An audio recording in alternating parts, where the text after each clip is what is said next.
Sábado, 22 de agosto de 2026, hora do Café com Cossenza, que entrega tênis fresquinho toda manhã, sempre com informação e opinião embasada e filtrada na temperatura certa.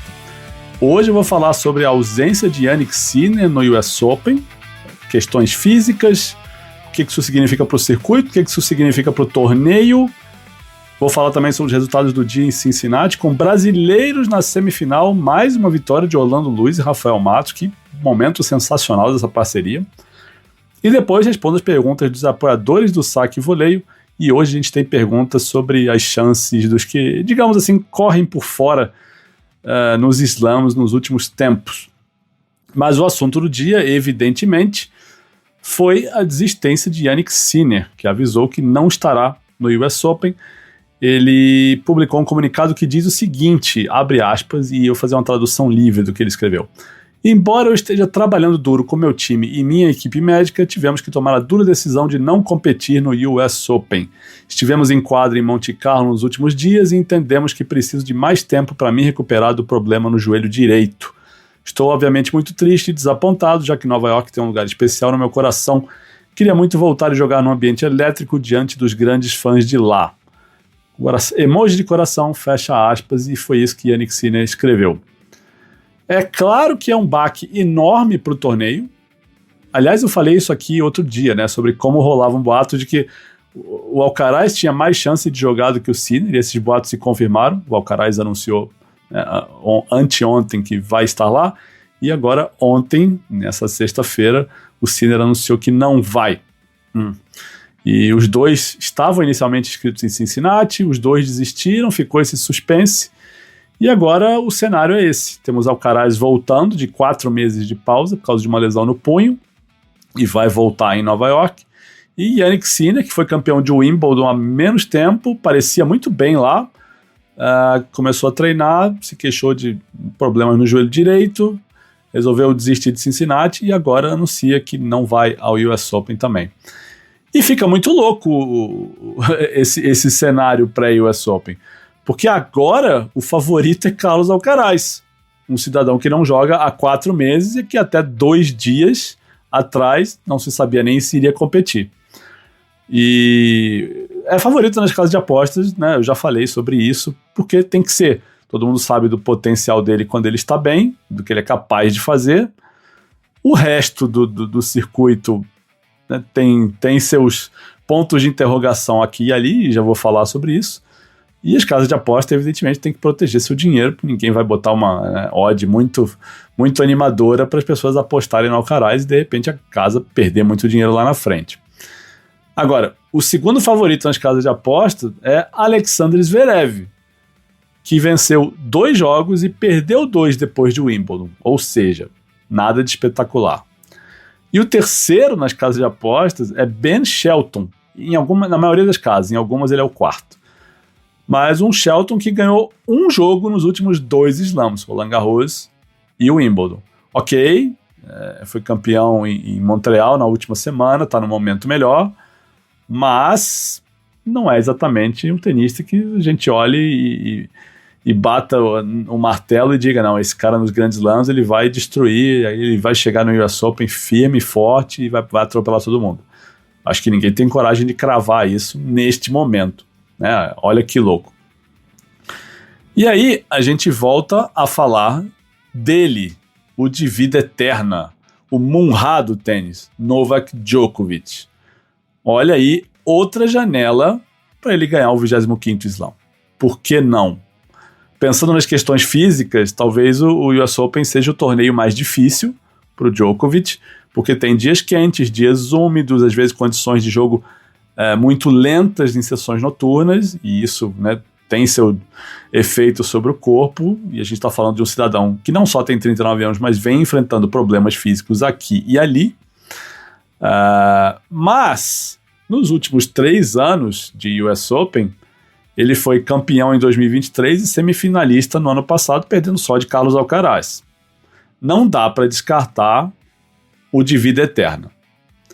Com a chave certa, sabendo que não vai ter Sinner no caminho, imaginando que Alcaraz está sem competir há 4 meses e sabe-se lá como é que ele vai voltar nesse US Open, Dá para pensar, né, Noli?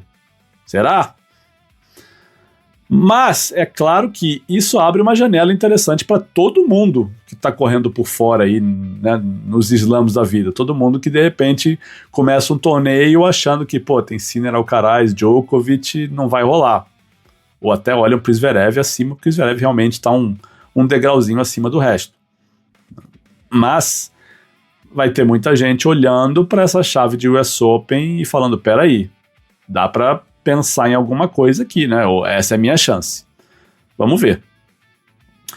Mudando de assunto levemente, porque continua na questão Sinner da coisa, tem duas coisas que eu acho que são importantes, mas tem uma discussão que é especialmente interessante, que é o seguinte: a gente sai de um período de domínio e de rivalidade entre Sinner e Alcaraz, em que eles não só ganharam 8 slams seguidos até o final de 2025, não estou nem contando esse ano, tá? Como tinham feito 3 finais seguidas ano passado, Roland Garros, Wimbledon e US Open. E agora a gente vai terminar uma temporada em que só um slam teve os dois competindo na mesma chave. E ainda assim, uma temporada que teve um campeão diferente, um Zverev, em Roland Garros, e que quase beliscou o Wimbledon ali. E ainda assim, para isso acontecer, precisou que o corpo do Sinner quebrasse naquele jogo contra o Juan Manuel Cerúndolo em Roland Garros. Então, são dois caras que ainda assim, né, se impõem sobre o resto do circuito.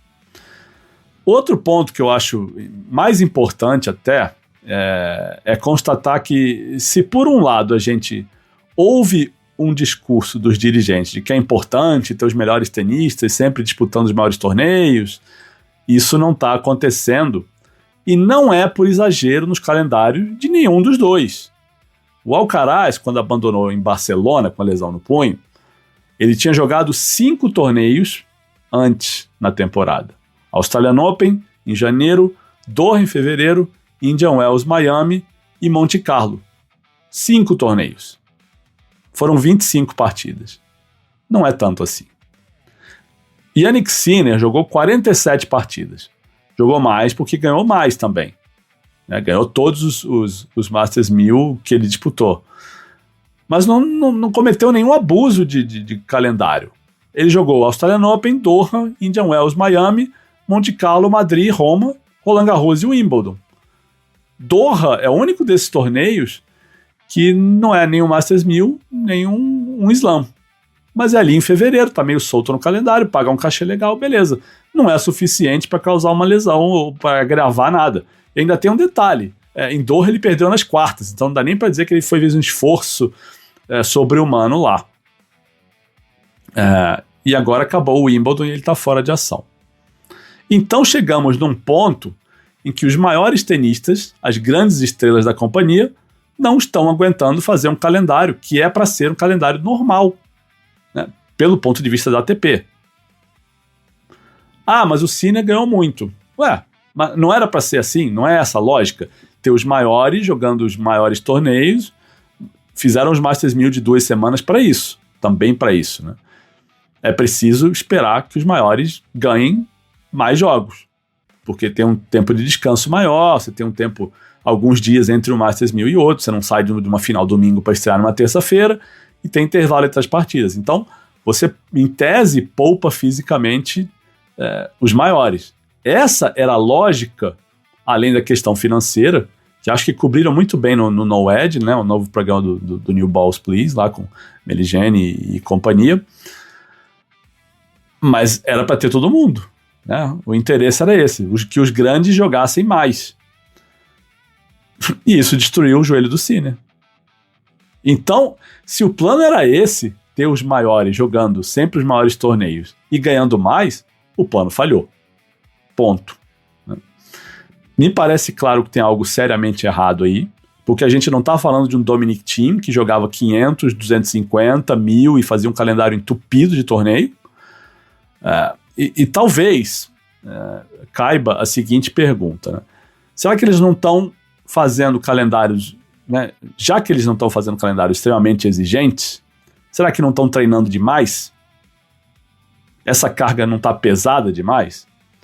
Isso não tem como a gente responder. A gente não está no dia a dia desses caras vendo quantas horas eles estão treinando, como é que eles estão saindo de cada treino. Mas o que a gente sabe é que com os Masters de 2 semanas, esses jogadores não têm mais folga. O que eram 2 semanas em Roma e Madrid, agora são 4. Foi o que aconteceu com o Sinner durante um mês. Fica lá, e você joga, treina, você não para descansar. Você não descansa a cabeça, você não descansa o corpo, você está no ritmo de torneio ali, no ambiente de torneio. Então você adiciona 2 semanas num período que já é desgastante, que é esse período que inclui saibro e grama, que é tudo encaixotado ali. E isso porque o Sinner não jogou um torneio pré-Wimbledon, ele foi direto, né, para Londres. Ele não jogou Halle, não jogou Queens, não jogou um 500. Mas de qualquer modo, talvez a gente esteja chegando, ou já tenha chegado, no ponto em que, para ganhar nesse nível, com a frequência que esses caras estão ganhando, talvez precise treinar nesse nível, treinar mais e descansar menos. E se esse combo de treinos e jogos estiver causando isso, aí a gente tem um problema sério. É a minha teoria. Bom, tá curtindo o Café com Cossenza? Tá gostando do conteúdo? Achando legal? Dá um like, compartilha, ajuda a rodar o algoritmo e levar o Café com Cossenza para mais gente, tá? Quem quiser saber mais sobre como apoiar o Saque Voleio e o conteúdo que eu entrego extra para apoiadores, entra lá no apoia.se/saquevoleio para ver o que eu entrego, ver os valores mensais, como apoiar. Pode mandar uma DM para mim que eu explico também, mas basicamente eu entrego o conteúdo em áudio, em vídeo, entrevistas, informações em primeira mão no grupo dos apoiadores. Muito disso é entregue pelo nosso grupo de Telegram, inclusive que tem bate-papo no nosso circuito de palpitões rolando por lá. De vez em quando temos eventos presenciais em São Paulo, tivemos o Saque Voleio Open esse ano, então tem bastante coisa e, cara, é uma comunidade, é uma turma muito legal. Eu já bati bola algumas vezes com apoiadores que viraram meus amigos, é muito louco isso, assim, pensar, é a parte mais legal, assim, disparado do que eu fiz com o tênis nos últimos 8 anos, eu acho. É fantástico. Inclusive, hoje, sábado, jogo um torneio com a Helena, que eu conheci, né, como sendo apoiadora do blog e virou uma amiga como vários outros. É uma comunidade, gente. Então, quem quiser saber mais, dá uma olhada lá no apoia.se/saquevoleio ou manda uma mensagem para mim que eu explico. Ou perguntem para outros apoiadores, porque são eles que mandam as perguntas aqui, né, que eu respondo no fim do café. Perguntem para eles o que eles acham e acho que eles vão fazer uma propaganda melhor do que eu sou capaz de fazer.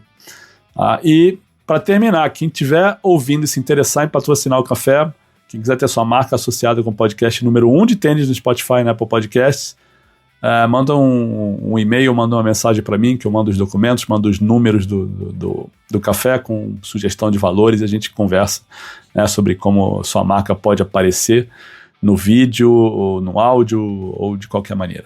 Beleza? Vamos falar dos resultados dessa sexta-feira, que em Cincinnati até agora. Primeiro, a Sarah Bailey, que derrotou Madison Keys de virada, 3-6, 6-4 e 7-6. Outra vitória enorme da Sarah Bailey, né? Que chave fantástica, que semana fantástica dela. Mais uma vitória importante, né? A campanha dela nesse torneio, cara, eu falei ontem, né? Antes da Keys, ela tinha passado pela Alexandrova, pela Sabalenka, né? Nas oitavas, pela Bailey na terceira rodada, pela Krejcikova na segunda e pela Pliskova na primeira. E ela agora vai para as semifinais e está esperando a adversária que vai sair do segundo jogo dessa sexta-feira. Estou gravando antes desse jogo acabar, desse jogo começar, né? Nem começou ainda. Coco Gauff e Marta Kostyuk, que é um jogo legal de ver, hein? No masculino, temos Brandon Nakashima, olha aí o brilhante campeão do UTS, derrotando Taylor Fritz, 7-6, 4-6 e 6-3. Mais uma semana boa do Nakashima. Eu falei no café de ontem, né? Ele não tinha nenhuma quarta de final de Masters 1000 até Montreal e agora tem outra semi. Olha só que louco. E vai pegar Francis Tiafoe, que derrubou Lorenzo Musetti por 7-6 e 7-5. Resultado importante para o Tiafoe, né? Uma semi de 1000 e vai pegar um compatriota, o Nakashima. não é o pior dos cenários para nenhum dos dois aí, viu? Acho que os dois devem estar achando legal fazer a semifinal um contra o outro e não contra um Djokovic, um Zverev, um Alcaraz, um Sinner, enfim. É muito bom para ambos isso.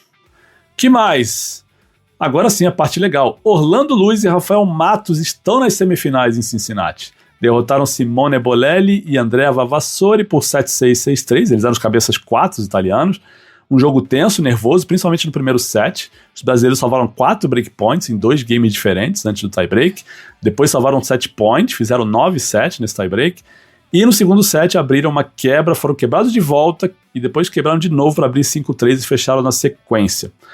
A semi vai ser contra Hugo Nis e Eduard Roger Vasselin, que derrotaram Doumbia e Rebol no match tie-break. 4-6, 7-6 e 11-9, salvando o match point nesse match tie-break aí. E esse jogo vai ser não antes das 13h30, 1h30 da tarde, no horário de Brasília. A outra semi tem Franzen e Haase contra Granollers e Zeballos, que são os cabeças 2 e favoritos ao título a essa altura. E esse jogo vai ser antes, né? Antes do jogo do Orlandinho e do Rafa. Tá marcado para não antes das 12 horas de Brasília, meio-dia. Outra notícia sobre tênis brasileiro. O SP Open, como eu tinha anunciado aqui, como eu tinha antecipado, a SP Open fez o anúncio que vai ter Ground Pass esse ano. Em Ground Pass, para quem não sabe, é aquele ingresso que dá acesso ao evento e as quadras secundárias, só não tem lugar na quadra central. Vale para o dia inteiro, você pode entrar na hora que abre os portões, pode sair a hora que fecham os portões, então pode ficar o dia inteiro lá. E os preços são os seguintes: R$50 de segunda a quinta-feira e R$30 de sexta a domingo. Agora, atenção, porque é um ingresso que não tem reembolso em caso de chuva, tá? As vendas começam segunda-feira, dia 24 de agosto, às 11 horas, naquela plataforma da Eventim que todo mundo reclama todo ano, no Rio Open, no SP Open, a gente conhece bem, né? Mas é um ingresso ótimo, custo-benefício excelente, super recomendo. E vamos para a reta final com as perguntas dos apoiadores. Temos 2 perguntas aqui. Primeiro do Lucas Parra. Aliás, obrigado, Lucas, por sempre mandar perguntas, e sempre perguntas boas. E ele escreveu o seguinte: um tempo atrás falávamos da distância de Alcaraz e Sinner para o resto do circuito, ou talvez falando em consistência até o atual Big Four, Alcaraz, Sinner, Djokovic, Zverev. Achei generosa essa definição de Big Four, mas tudo bem. Apresenta uma diferença em slams para o resto do circuito. Porém, tivemos grandes resultados e potencial técnico nos últimos meses com vários tenistas. Shelton, Roda, Menchik, Fonseca, Cobolli, Fils. Você acredita que esses tenistas já estão prontos para ganhar um slam ou enfrentar Alcaraz, Sinner, Djokovic no US Open? Ou vão depender de problemas físicos de Alcaraz e Nole, ou problemas mentais do Zverev para vencer o slam americano? Achei cruel esses problemas mentais aqui que você usou, Lucas. Mas vamos lá, por partes. Se eles já estão prontos para ganhar um slam. Eu acho que ninguém está pronto para ganhar um slam até o dia que tá, ou é muito difícil de ver. E, cara, tem uns exemplos assim, me vem rápido à cabeça. O próprio Zverev, que já tem já tinha um currículo cheio de títulos de Masters 1000, de medalha de ouro olímpica, de final de slam, e ele foi fazer a final com o Cobolli em Roland Garros e a gente ainda estava na dúvida se ele estava pronto para ganhar um slam. Era favorito, mas né, com um monte de poréns e pontos de interrogação, e ainda assim ganhou, né, naquele drama, porque tinha um histórico. Andy Murray, caso parecido, perdeu, se eu não me engano, as 4 primeiras finais de slam da carreira, e na quinta estava lá com o Djokovic indo pro 5º set, abriu 2-0, perdeu os outros 2, parecia que não ia perder, parecia que não estava pronto ali, mas foi lá, ganhou, passou um tempão no banheiro olhando pro espelho, jogando água na cara, mas se resolveu, voltou e ganhou o 5º set. Então é muito difícil a gente olhar de fora e falar, putz, esse cara tá pronto ou esse cara não tá pronto, porque um dia acontece, né? Não tem como, sei lá, é muito difícil olhar de fora e falar, nossa, esse cara tá pronto, esse cara não tá, né? O Shelton é um cara que é super corajoso, que né, parece ser um cara super confiante, mas a gente viu ele nos últimos slams, então, a gente olhava para os últimos slams, puto, o Wimbledon, o saque dele vai fazer diferença, ele toma a primeira rodada. Roland Garros, ele teve resultados bons no Saibro, ganhou Munique, se eu não me engano, não lembro agora, mas, sabe, chegou lá bem e não fez nada. Então, é difícil dizer essas coisas, sabe? O Taylor Fritz já fez a final de slam, mas você confia que ele tá pronto? Eu não cravo, sabe? Então é difícil, né? Agora, se eles vão depender de problemas físicos de Alcaraz e Nole, não sei se depender de problemas físicos, mas, cara, o Alcaraz estando bem fisicamente, o Djokovic estando bem fisicamente, eles são favoritíssimos contra qualquer um no resto do circuito, inclusive o Zverev, eu acho. Mas, então, eu acho que assim, a gente tem um degrau aí com Alcaraz, Djokovic e Zverev acima do resto, e cada um com seus pontos de interrogação. O Zverev porque não fez um pré-US Open grande, o Djokovic que tem a questão física, e o Alcaraz porque não joga 4 meses, então a gente não sabe o que esperar dali. Não tô nem falando de voltar a lesionar o punho, não, tô falando de ritmo de jogo, de tomada de decisão, de como é que ele vai se portar em competição depois de 4 meses sem disputar pontos e se disputar iguais ou sacar com breakpoint contra. Tudo isso é algo que, quando você fica tempo sem competir, nem sempre vem no automático. Então mas eu acho que os três ainda assim, com esses poréns todos, a gente tem que olhar como um degrau acima do resto, né? Embora as casas de aposta coloquem o Shelton na frente do Djokovic, eu não levo essa fé toda no Shelton, não.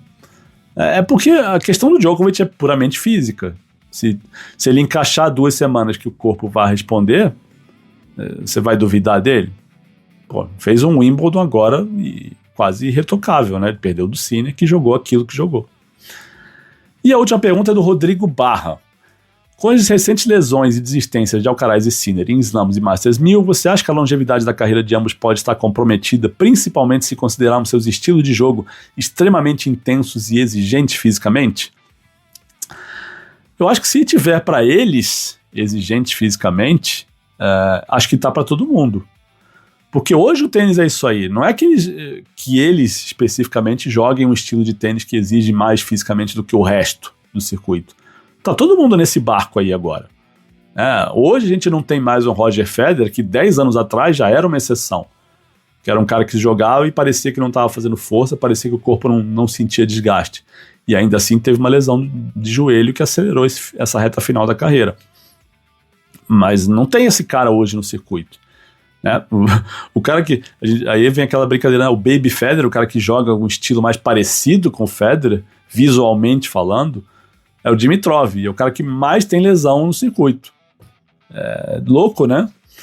Então eu acho que o resto do circuito precisa jogar com intensidade, precisa dessa exigência física. Então acho que tá todo mundo no mesmo barco aí. Hoje a gente não tem mais um Isner, que é um cara que decidia 50% dos pontos no saque ali, ou mais de 50%. Decidia no saque ou arriscando 2 devoluções e não era um cara que trocava tanta bola, né? Um Karlovic que também não trocava tanta bola. Não tem mais isso, né? Nem os bots estão ganhando tanto ponto assim direto no saque. Todo mundo precisa trocar bola, correr de um lado para o outro, disputar ponto longo. Não tem mais esses caras que jogam, né, 2 pontinhos de uma bola e 2 bolas o tempo inteiro. Então tá puxado para todo mundo, sabe? E é isso, gente. Obrigado por quem ouviu até aqui. Um ótimo sábado para todo mundo. E volto na segunda-feira, como sempre. Um abraço.